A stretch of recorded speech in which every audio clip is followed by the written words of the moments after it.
আল্লাহ পাক বলেন ইব্রাহিম তুমি 4টি পাখি নাও। ইব্রাহিম নবী এবার 4টি পাখি নিলেন। অতঃপর আল্লাহ পাক বলেন এই পাখিগুলো তুমি পালতে থাকো। জাতির পিতা ইব্রাহিম এবার পাখিগুলো পালতে থাকলেন। এক সময় পাখিগুলো এবার পোষ মেনে গেল। অতঃপর আল্লাহ পাক বলেন ইব্রাহিম এই পাখিগুলো তুমি জবে দাও। ইব্রাহিম নবী এবার পাখিগুলো জবে দিলেন। অতঃপর আল্লাহ পাক বলেন ইব্রাহিম এই পাখিগুলোর গোশত তুমি এক জায়গায় মিশ্রিত করো। আমার ভাইরা বাবারা, ইব্রাহিম আলাইহিস সালাম এই পাখিগুলোর গোশত এক জায়গায় মিশ্রিত করলেন, জড়ো করলেন। এরপর আল্লাহ পাক বলেন ইব্রাহিম রে এই পাখিগুলোর গোশত ওই যে 4টি পাহাড় দেখা যায় ওই পাহাড়ের উপরে এই পাখিগুলোর গোশত রেখে আসো। ইব্রাহিম আলাইহিস সালাম এবার পাখিগুলোর গোশত নিয়ে গেলেন। প্রথম পাহাড়ে কিছু রাখলেন, দ্বিতীয় পাহাড়ে আরো কিছু রাখলেন, তৃতীয় পাহাড়ে রাখলেন। এরপরে চতুর্থ পাহাড়ে সবটুকু রেখে ইব্রাহিম আলাইহিস সালাতু ওয়াস সালাম এবার চলে আসলেন।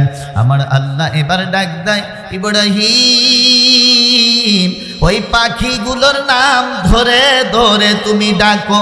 আমার ভাইরা বাবারা, এইবার হযরত ইব্রাহিম আলাইহিস সালাতু ওয়াস সালাম যখন ওই পাখিগুলোর নাম ধরে ডাক দিতে শুরু করেছে, এ কবুতর, এ কাক, এ মোরগ, ময়ূর, আয় আয় এইদিকে আয়। পাখিগুলোর নাম ধরে যেই মাত্র ইব্রাহিম নবী ডাক দিয়েছে, সঙ্গে সঙ্গে দেখা যায় এই পাখিগুলোর অংশ যেখানে যেখানে ছিল সেখান থেকে পুনরায় পাখি হয়ে ইব্রাহিম নবীর হাতের ভিতরে এসে যায়। বলেন সুবহানাল্লাহ। নবীর উম্মতেরা গো, আমার আল্লাহ ইব্রাহিম নবীকে জানিয়ে দিলেন ইব্রাহিম আমি আল্লাহ হাসরের ময়দানে এমনি করে একটি ডাক আমি আল্লাহ দেব। ইব্রাহিম ওই ডাকের মাধ্যমে সকল মানুষগুলো জীবিত হয়ে হাসরের ময়দানে উঠবে। ওই ডাকটা দেবে ইসরাফিল আলাইহিস সালাম। আল্লাহর বান্দা, তুমি এত ছোট মানুষ, তুমি কি জন্য চোখের পানি ছেড়ে দিয়ে কান্না করিতেছ? ছোট্ট বাচ্চা তখন বলে হুজুর আপনি বললেন, আল্লাহ পাকের কোরআনে আল্লাহ পাক বলেছেন ইয়া আইয়ুহাল্লাযীনা আমানু কু আনফুসাকুম ওয়া আহলিকুম নারান ওয়াকুদুহান নাসু ওয়াল হিজারা। আল্লাহ পাক বলেন হে ঈমানদারগণ, তোমরা দোজখের আগুন থেকে নিজেরাও বাঁচো এবং তোমাদের আহাল পরিবারদেরকেও বাঁচাও। যে দোজখের ইন্ধন হবে মানুষ এবং পাথর। হুজুর আপনি বললেন মানুষ এবং পাথর দিয়ে আল্লাহ জাহান্নামকে সাজাবে, দোজখকে সাজাবে। তাই যদি হয় নবীজি, আমি আমার মাকে দেখেছি, আমার মা যখন চুলার ভিতরে লাকড়ি দিত, অর্থাৎ আমার মা যখন চুলার ভিতরে খড়ি দিত, ওই সময় আমি দেখেছি ছোট ছোট খড়িগুলো আগে আমার মা চুলার ভিতরে দিত। এরপরে ওই খড়িগুলো যখন জ্বলে উঠেছে, তারপর বড় বড় খড়িগুলো, বড় বড় লাকড়িগুলো চুলার ভিতরে দিয়েছে। হুজুর আপনি বললেন মানুষ এবং পাথর দিয়ে আল্লাহ জাহান্নাম সাজাবে।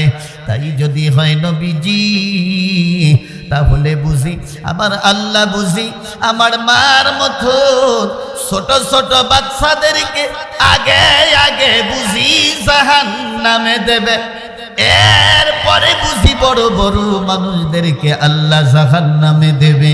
এই জন্যে ওই জাহান্নামের কথা শুনে আমি চোখের পানি ছেড়ে দিয়ে কান্না করিতেছি। নবীজি তো রহমাতুল লিল আলামিন। আল্লাহ পাক বলেন ওয়ামা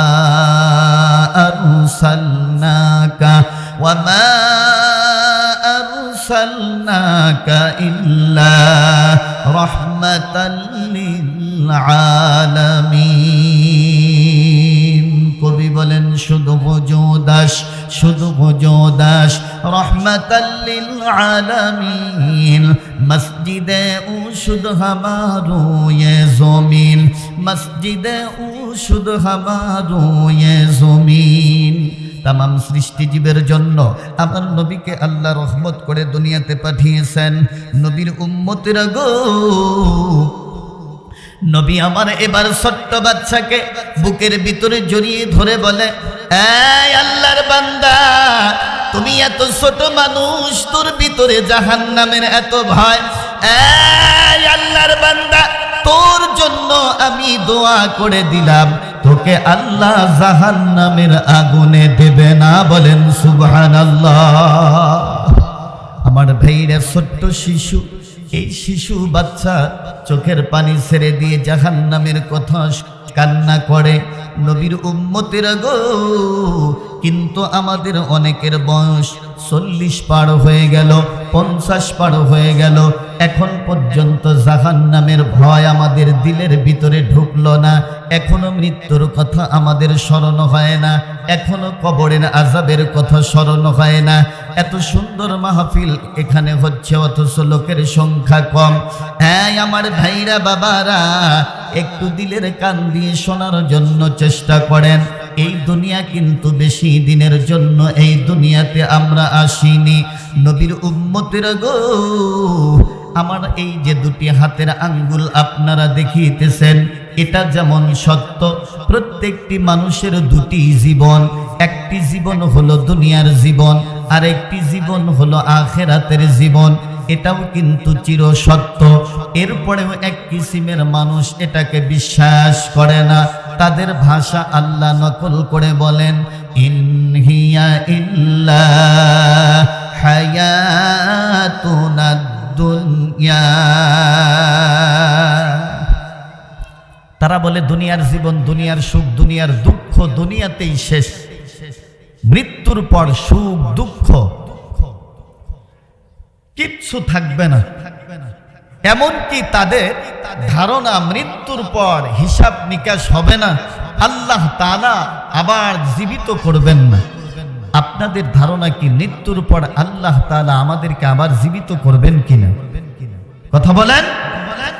মিনহা খালাকনাকুম ওয়া ফিহা নুঈদুকুম ওয়া মিনহা নুখরিজুকুম তারাতান উখরা। আল্লাহু আকবার বলেন। এই মাটি দ্বারা আমাদেরকে সৃষ্টি করা হয়েছে, তৈরি করা হয়েছে। এক সময় এই মাটির সাথে আমরা মিশে যাব, পুনরায় মাটি থেকে আবার আল্লাহ পাক আমাদেরকে জীবিত করবেন। এটাই তো কাফের মুশরিকদের মাথা খারাপ, তাদের বিশ্বাস হয় না। আইযা মিতনা ওয়া কুন্না তুরাবান ওয়া ইযামান আইন্না লামাবউসুন।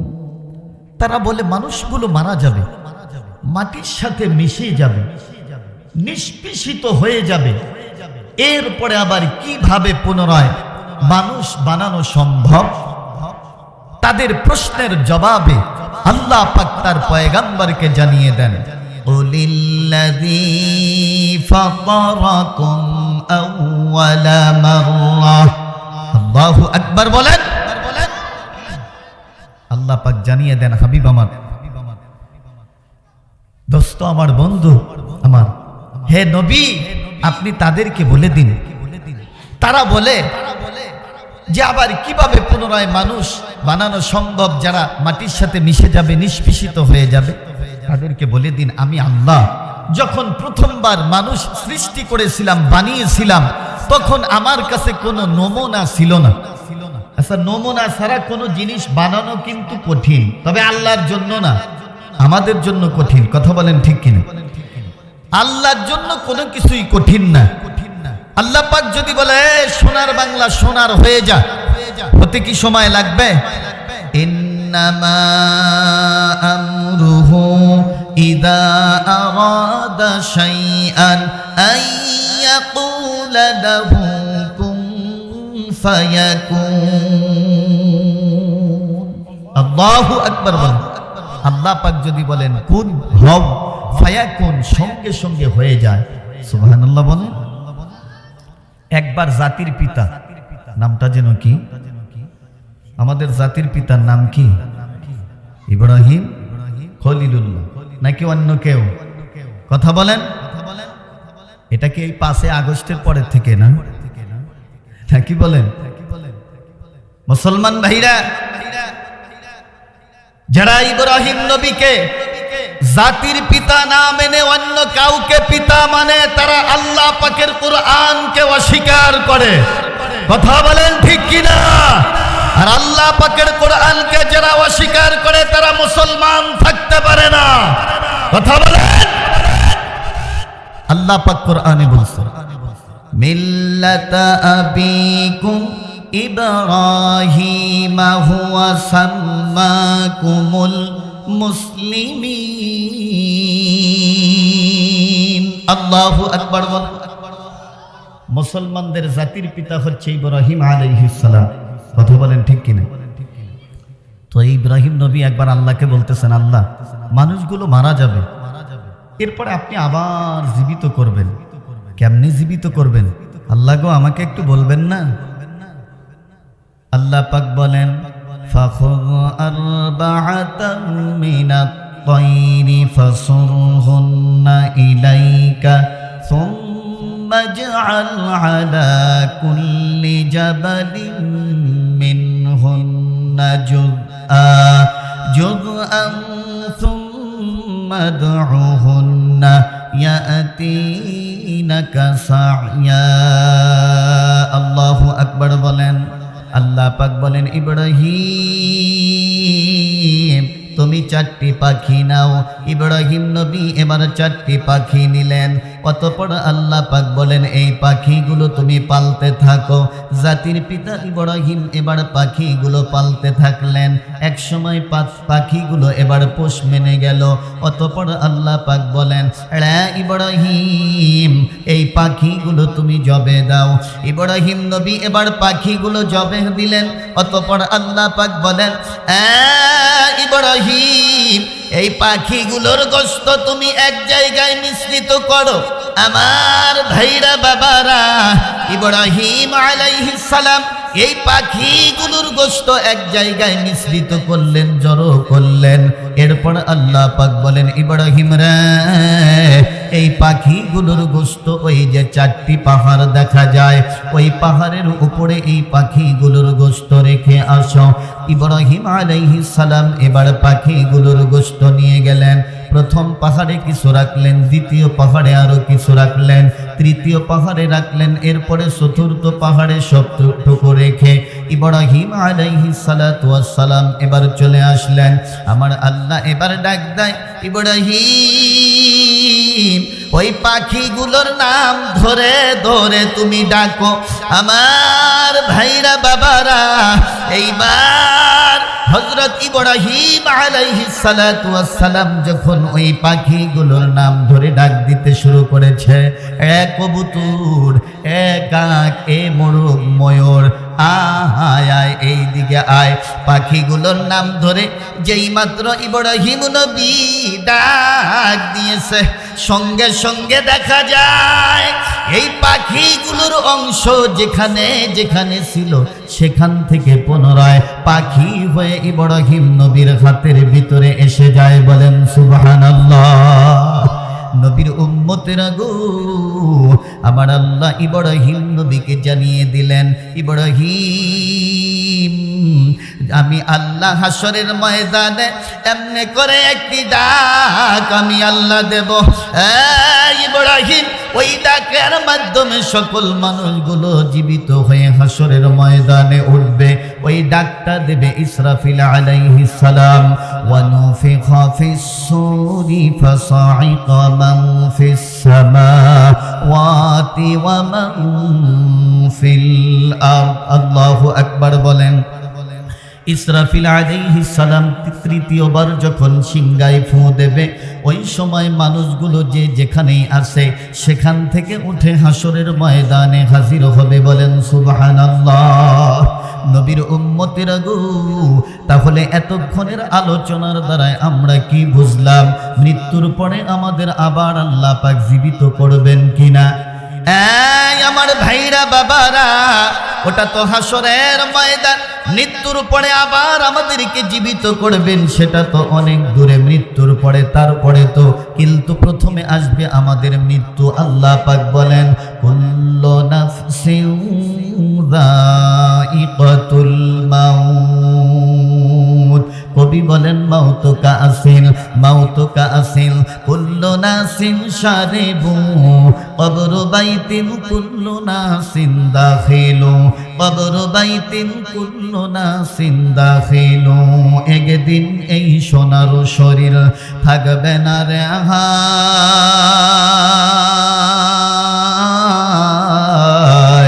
মাটির শরীর মাটির সাথে মিশবে রে ধুলায়। কিসের বাড়ি, কিসের ঘর, কিসের জমিদারি, সঙ্গে তোমার কেউ যাবে না, সঙ্গে তোমার কেউ যাবে না, কেবল একাই তুমি। কি বাবা, আমাদের সঙ্গে কেউ যাবে? কেউ যাবেন, শুধু আমাদের নেক আমল যাবে আমাদের সঙ্গে।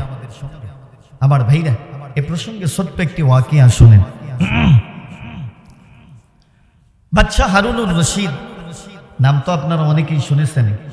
এই বাদশাহ হারুনুর রশিদের দরবারে এক পাগল ছিল। পাগল, এটা আসলে মাথা খারাপের পাগল না, এটা আল্লাহর পাগল। সুবহানাল্লাহ বলেন। পৃথিবীর সব মানুষই পাগল। কেউ ক্ষমতার জন্য পাগল, কথা বলেন ঠিক কিনা? কেউ পাওয়ার লোক 10 পিস আছে, আরো 10 পিস হলে তার ভালো হয়, এই জন্য ওই ফিকিরে সে পাগল, কথা বলেন ঠিক কিনা? কারো জমি আছে 5 বিঘা, আরো 5 বিঘার জন্য পাগল, কথা বলেন। কেউ কেউ নারীর পাগল, কেউ গাড়ির পাগল, কেউ কেউ আছে বাড়ির পাগল। কিছু মানুষ আছে তারা স্বয়ং আমার আল্লাহর পাগল, কথা বলেন ঠিক কিনা? এই আল্লাহর পাগল বাদশাহ হারুনুর রশিদের দরবারে থাকে। একদিন বাদশাহ হারুনুর রশিদের লাঠি নিয়ে বাদশাহ দাঁড়িয়ে আছে। এই পাগলা লাঠির দিকে তাকিয়ে আছে, অপলক নেত্রে তাকিয়ে আছে, অন্য কোথাও আর তাকায় না। এই অবস্থা দেখে বাদশাহ হারুনুর রশিদ এবার বলতেছে, বাহলুল, তোমাকে যে মানুষ পাগল বলে, আসলেও তুমি পাগল। এই লাঠির দিকে তাকিয়ে তুমি কি দেখো? এই নাও, তোমাকে লাঠিটা হাদিয়া দিলাম। তোমার চেয়ে নির্বোধ, তোমার চেয়ে বোকা কাউকে যদি তুমি এই দেশের ভিতরে পাও, তাহলে এই লাঠি আমার পক্ষ থেকে তুমি হাদিয়া দিবা।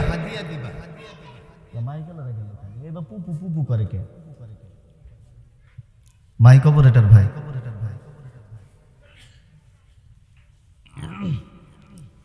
এদের মাইক তো ভালোই সার্ভিস দেয়, পুপু করে কেন?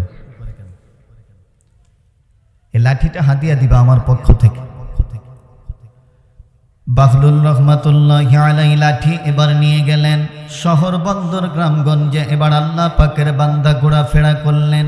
নবীর উম্মতেরা গো, কিন্তু দেখা যায় ওনার চেয়ে নির্বোধ, ওনার চেয়ে বোকা আর কাউকে উনি পেলেন না। এক সময় তিনি শুনতে পেরেছে বাদশাহ হারুনুর রশিদ অসুস্থ হয়ে পড়েছে। এবার হাঁটি হাঁটি পা পা করিতে করিতে এবার বাদশার দরবারে চলে যায়। বাদশার কাছে গিয়ে এবার বাদশাকে সালাম দিলেন। দেওয়ার পরে বাদশাকে জিজ্ঞাসা করে, বাদশা নামদার জাহাপনা, আপনার কেমন লাগতেছে? বাদশা বলে, আলহামদুলিল্লাহ। আল্লাহ পাকের শুকরিয়া আদায় করে বলেন, আমার ভালোই লাগতেছে, তবে বাহলুল, আমি অচিরেই এমন একটি সফরে যাব, জীবনে কোনোদিন ওই সফর থেকে আর আমি ফিরে আসব না। আমার ভাইরা, এইবার আল্লাহর ওলি বাহলুল রহমাতুল্লাহি আলাইহি এবার বলেন, বাদশা গো, আপনি যেই সফরে যাবেন ওই সফর থেকে আর কোনোদিন ফিরে আসবেন না। আপনি বলছেন, ও বাচ্চা নামদার, আমি দুনিয়াতে দেখেছি দুনিয়ার সফর যখন আপনার হয়েছে ওই সময় দেখেছি লম্বা সফর হলে আগের থেকে আপনি প্রস্তুতি নিয়েছেন। অনেক সময় আমি দেখেছি আপনি আগে সফরে যাওয়ার আগে সৈন্য পাঠিয়ে দিয়েছেন রাস্তাঘাট ক্লিয়ার করার জন্য। ও বাচ্চা নামদার, আপনি নিজেই বলছেন এমন একটি সফরে যাবেন যেই সফর থেকে আর কোনোদিন ফিরে আসবেন না। বাচ্চা গো, তাহলে ওই সফরের জন্য আপনি কি ধরনের প্রস্তুতি নিয়েছেন? আমার ভাইরা বাচ্চাকে এবার বলতেছে ওই সফরে আপনি আগে কয়জন সৈন্য পাঠিয়ে দিয়েছেন? এবার বাহলুল রহমাতুল্লাহি আলাইকে বাচ্চা এবার বলে, এই আল্লাহর বান্দা, এলাকার মানুষেরা তোমাকে পাগল বলে। রে বাহলুল, আসলেও দেখি তুমি একজন পাগল ছাড়া কিছু না। বাহলুল, আমি বলছি এমন একটি সফরে আমি যাব যেই সফর থেকে যেই সফরে গেলে মানুষ কোনোদিন ফিরে আসে না। এরপরেও কি তুমি বুঝতে পারোনি আমি কোন সফরে যাব? তারপরেও তুমি বলতেছো ওই সফরে কয়জন সৈন্য আগের থেকে আপনি পাঠিয়ে দিয়েছেন। বাহলুল রে, আসলেও তো দেখি তুমি পাগল ছাড়া আর কিছুই নয়। এ কথা বলার পরে বাহলুল রহমাতুল্লাহি আলাই বলেন, ও বাচ্চা নামদার জাহাপনা, এই যে আমাকে আজ থেকে 2 বছর আগে আমার হাতের ভিতরে আপনি একটি লাঠি দিয়ে বলেছিলেন আমার চেয়ে নির্বোধ, আমার চেয়ে বোকা যদি কোথাও পাই তাহাকে আপনার পক্ষ থেকে এই লাঠি হাদিয়া দেওয়ার জন্য। বাচ্চা গো, আমি এই 2 বছরের মধ্যে শহর বন্দর গ্রামগঞ্জে ঘুরে ঘুরে দেখেছি আমার চেয়ে বোকা মানুষ আর কোথাও আমি পাইনি। বাচ্চা, আমার চেয়ে বোকা মানুষ কেবল আপনাকে ছাড়া আর কাউকে আমি পেলাম না। ও বাচ্চা নামদার, এই নিন আপনার লাঠি, আপনি হাদিয়া নিন, আপনি নিয়ে নেন। আমি দেখেছি আমার চেয়ে বোকা, আমার চেয়ে নির্বোধ আপনি ছাড়া আর কেউ নয় এই দেশের ভিতরে। আমার ভাইরা বাচ্চা এবার বলতেছে, হ্যাঁ বাহলুল, এটা কেমন কথা বলছো? বলে, হ্যাঁ, আমি দুনিয়াতে দেখেছি আপনার যখন দুনিয়ার কোনো সফর হয়েছে বাচ্চা নামদার জাহাপনা, আমি ওই সময় দেখেছি আপনি আগের থেকেই প্রস্তুতি নিয়েছেন, কিন্তু আমি লক্ষ্য করে দেখছি আপনি নিজেই তো বলছেন এমন সফরে চলে যাবেন যেই সফর থেকে আর কোনোদিন আপনি ফিরে আসবেন না। বাচ্চা গো, ওই সফর কোন সফর এটা কিন্তু আমি ভালো করেই বুঝতে পেরেছি। আমাকে আপনি অত বোকা মনে করবেন না। আপনি চলে যাবেন পরলৌকিক জীবনে, আপনি চলে যাবেন, আপনি কবরের জিন্দিগিতে চলে যাবেন, এই পৃথিবীতে থাকবেন না, আপনি আজীবনের জন্য এই পৃথিবী ত্যাগ করবেন। এটাই তো আপনি বলতেছেন জীবনের শেষ সফর, যেই সফরে গেলে আর কোনো দিন মানুষ ফিরে আসে না। বাচ্চা নামদার জাহাপনা, কিন্তু আমি দেখতে পারছি ওই সফরে আপনার তেমন কোনো প্রস্তুতি নেই, যার কারণে আমি চিন্তা ভাবনা করে দেখলাম জীবনের শেষ সফরের জন্য যার কোনো প্রস্তুতি নেই এই লোকটি হলো সবচেয়ে বোকা। এর চেয়ে বোকা আর দুনিয়াতে কেউ হতে পারে না। সেই জন্যে আপনার লাঠি আমি আপনাকেই দিয়ে দিলাম। বাদশা এবার 2টি চোখের পানি গুলো গড়গড় করে ছেড়ে দিয়ে কান্দে আর বলে, বাহলুল, আসলে তোকে বোকা ভেবেছিলাম।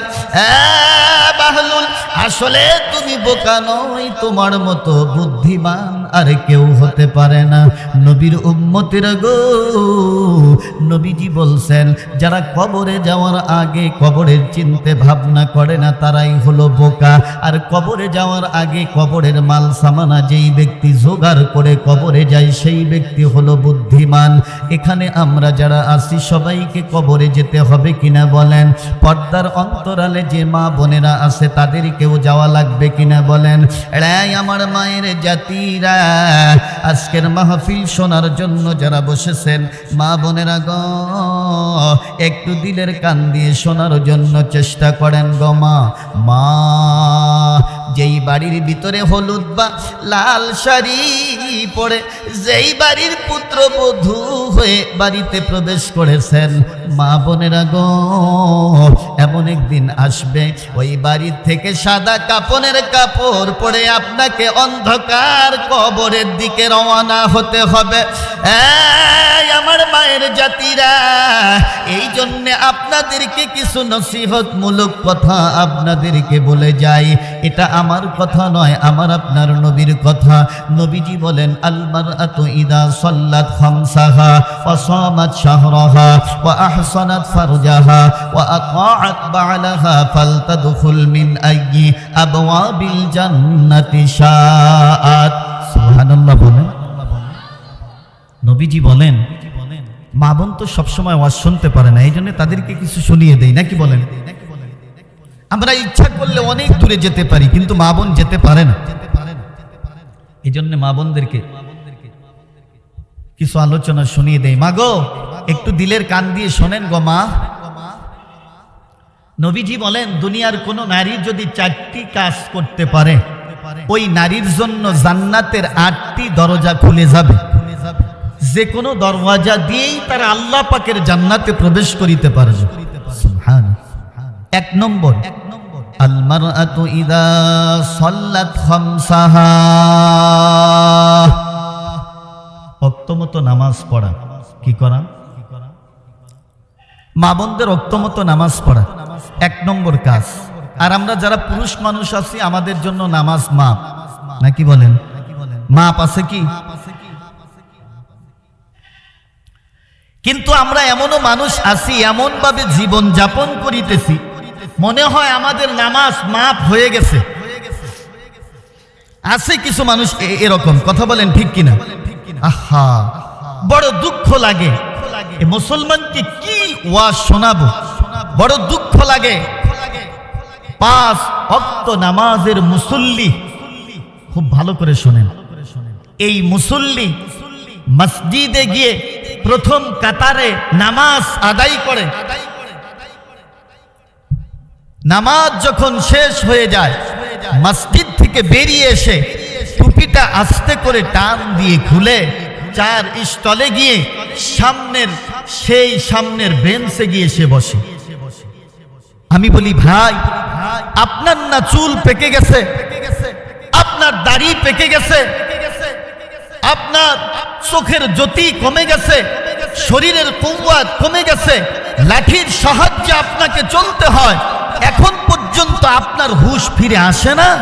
টেলিভিশনের সামনে বেগানা নারীদেরকে আপনি দেখেন, আপনি আর কতদিন এরকম দেখবেন? কত হাজার নারীকে আপনি দেখবেন, দেখার পরে আপনার ইচ্ছা মিটে যাবে। আপনি একটিবার চিন্তা করে দেখলেন না যে মৃত্যু আপনাকে হাত ছানি দিয়ে ডাক দিচ্ছে, কবর আপনাকে ডাক দিচ্ছে।